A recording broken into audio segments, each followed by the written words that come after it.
Қайырлы күн, құрметті оқырман. Бүгін біз назарларыңызға сіздердің Аманат партиясының Батыс Қазақстан облысының бір жыл бойы атқарған жұмысын сіздердің назарларыңызға ұсынамыз. Жыл басынан бері Батыс Қазақстан облыстық партия филиалының саяси жұмыс бөлімі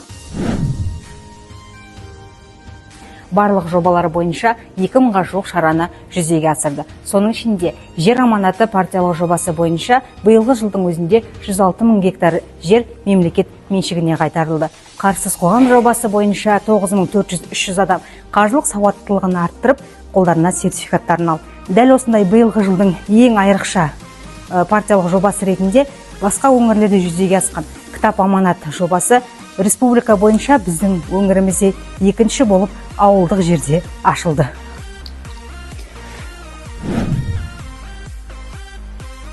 Аманат партиясы облыстық филиалының ұйымдастыру бақылау жұмыстары бөлімі өзінің жұмысын ережеге сай жүргізуде. Бөлімде депутаттармен жұмыс, фракцияның жұмыстары, сонымен қоса жол картасының орындалуы және де партиялық жобалар. Мәслихат төрағаларын қосқанда барлығы 134 мәслихат депутаттары Аманат партиясынан. Сонымен қоса партиялық жобалардың ішінде болатын ауыл аманаты жобасы. Партия осы жобаны бастап, қазір біздің облыс көлеміне 6 миллиардтай ақша бөлініп, 787 жаңа жұмыс орындары ашылды. Жол картасы қазір 60-ға жуық процент орындалды. Жол картасының орындалуына біздің депутаттарда белсенді араласуда. Батыс Қазақстан облысы бойынша Аманат партиясының қоғамдық қабылдау бөлмелеріне жыл басынан бері 2201 өтініш келіп түскен болатын. Әртүрлі мәселелермен келген тұрғындардың өтініштерінің 47%, яғни 1040 өтініш оң шешімін тапты. Сонымен қатар қоғамдық қабылдау бөлмелерінде құқықтық көмек, мобильді қабылдау және табысқа апарар жол акциялары аясында қабылдаулар ұйымдастырылды. Батыс Қазақстан облысы аумағында 37 елді мекенде мобильді қабылдаулар ұйымдастырылып, тұрғындардың түрлі өтініш сұрақтары тыңдалды. Сұрақтардың барлығы да партияның бақылауына алынып, олардың орындалуы бойынша мемлекеттік органдармен бірлесе жұмыстар атқарылды. Рухы жастар қанаты Батыс Қазақстан облысы филиалы үшін 2020 жыл ең сәтті жылдардың бірі болды.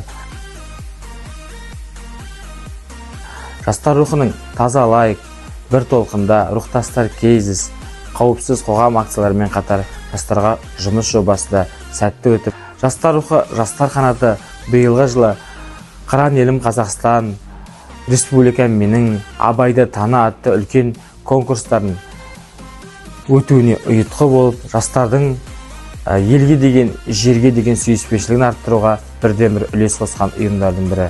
Жастар рухы жастар қанаты үшін биылғы жыл атап айтқандай жемісті жылдардың бірі болды. Биыл өңіріміз үздік бөлімше аталымы бойынша жаһанша жастарынан құралған жастар рухы бастауыш ұйымы жеңімпаз атанса, үздік белсенді рухтас аталыммен Байдекенова Арай Марсқызы марапатталды.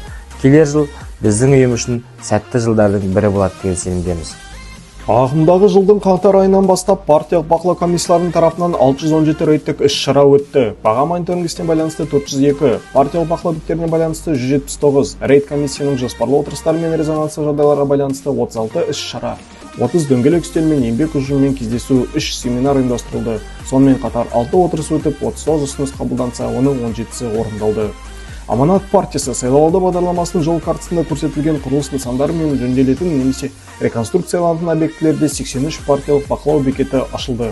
Халықтың тұрмыстық жағдайын жақсарту, әлеуметтік-экономикалық жағдайды тұрақтандыру бағытында азық-түлік тауарларына, дәрі-дәрмектерге және жанармай бағасын бақылау бағытында 13 мониторинг топ жұмыс істейді. Жыл басынан бері 402 рейдтік іс-шара ұйымдастырылып, 209 нысан қамтылған. Қоғамда талқыға түскен резонанссыз жағдайларда әрдайым партиялық бақылау комиссияларында қаралуда. Ағымдағы жылдың басынан бері 9 резонанстық мәселе қаралып, оң шешімін тапты. Міне достар, көріп отырғаныңыздай, бір жылдың ішінде біршама жұмыстар атқарылды. Келесі жылға мақсатымыз айқын, ал межелеген жоспарға бірге жетейік.